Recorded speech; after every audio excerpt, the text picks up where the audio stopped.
మేషరాశి వారు ఒకవైపు ఏలనాటి శని సంచార స్థితిలో ఉన్నప్పుడు వచ్చినటువంటి ప్రప్రథమంగా వచ్చినటువంటి కార్తీక మాస పూర్ణిమ తిథి యందున ఎలాంటి విధి విధానాలు పాటించాలో ఈ వీడియోలో సవివరంగా సంపూర్ణంగా తెలుసుకుందాం. మేషరాశిలో ఏ నక్షత్రాలు వస్తాయి అనగా అశ్విని నక్షత్రంలోని 4 పాదాలు, భరణి నక్షత్రంలోని 4 పాదాలు, కృతికా నక్షత్రంలోని 1 పాదం కలిపితే మేషరాశి. రాశాధిపతి కుజ భగవానుడు. వీరికి అర్ధాస్తమ గురు సంచార స్థితి జరుగుతుంది కనుక విదేశాలకు వెళ్ళాలి, విదేశీ విద్యను అభ్యసించాలి అనేటువంటిది చాలా మంచిదే. కానీ ఒకవైపు ఏలనాటి శని ప్రారబ్ధ సంచార స్థితిలో ఉన్నప్పుడు, గురువు అర్ధాష్టమ సంచార స్థితిలో ఉన్నప్పుడు మీకు ఇది అంత సరైన సమయం కాదు అని చెప్పి గుర్తు పెట్టుకోగలగాలి. ప్రయత్నం చేయాలి, కానీ ధనం పోగొట్టుకోకుండా అక్కడి యొక్క వాతావరణము, మీ ఆరోగ్య పరిస్థితులు, మీ తల్లిదండ్రులను ఇబ్బంది పెట్టి మీరు వెళ్ళాలి అనేటువంటిది సరైన సమయం కాదు. కనుక విదేశాలకు వెళ్ళాలి, అక్కడ సంపాదించాలి, కానీ మన భారతదేశంలో ఉన్న గొప్పతనాన్ని కూడా మనం తెలుసుకోవాలి. కనుక రాబోయే కాలమంతా ఉజ్వల బంగారు భవిష్యత్తు రోజులు మన భారతదేశానికి ఉండబోతుంది.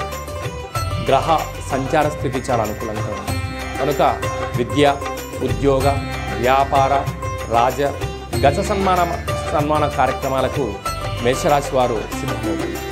ఎందుకనగా పంచమ స్థానంలో జ్ఞానకారకుడు, మోక్షకారకుడు, అష్టమగ్రహకారకుడు కేతు భగవానుడు ఉండడం వలన ఉన్నదానిలో మీరు తృప్తి చెందగలిగితే భవిష్యత్ అంతా మీదే అని చెప్పి గమనించాలి.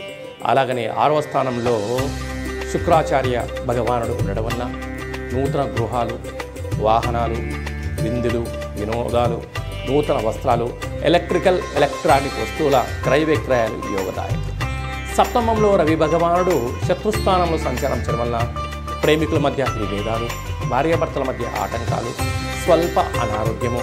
అసలే ఇది చలికాలం కావడం వలన సకాలంలో గోరువెచ్చని ఆహారం భుజించాలి. తగు వ్యాయామం అవసరం ఉండాలి. దుర్వ్యసనాలకు దూరంగా ఉండగలగాలి. అప్పుడే జలుబు, అంతర్గతమైనటువంటి జ్వరాలు, అంటువ్యాధులకు దూరంగా ఉండే పరిస్థితి అధికంగా ఉంటుంది.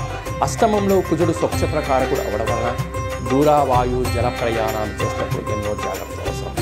మీరు మితిమీరిన వేగంతో వెళ్ళినా, అతి ఆవేశంగా మాట్లాడినా, నోరు ఉంది కదా అని చెప్పి అతి వాగుడు వాగితే దానికి రాబోయే కాలంలో భారీ మూల్యం చెల్లించక తప్పదు అని చెప్పి జ్యోతిర్విజ్ఞానం తెలియచేస్తుంది.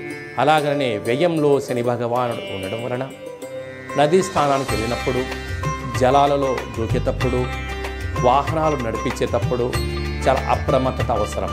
కనుక అన్నింటా అనేక ఖర్చులు పొంచి ఉన్నాయి. ఇలాంటి కాల సమయంలో కార్తీక మాస పూర్ణిమ తిథి యందున వీలైనందుకు ఎరుపు వస్త్రంతో కూడుకున్నటువంటి దీపాన్ని బ్రాహ్మణుడికి దానం ఇవ్వడం, అలాగనే కాళభైరవ అష్టమి తిథి యందున ఎర్రటి వస్త్రాలు ధరింపచేసి బ్రాహ్మణుడికి, కుక్క మహారాజు గారికి, కాకి పక్షిరాజా వారికి ఆహారాన్ని లేక మద్యాన్ని దానం చేయగలిగినట్లయితే మీకు ఉండబడిన గ్రహదోషం తొలగి ఐశ్వర్యం కలిగి మేషరాశి వారి అదృష్టవంతులు ఎవరు లేరు అని చెప్పి గమనించాలి.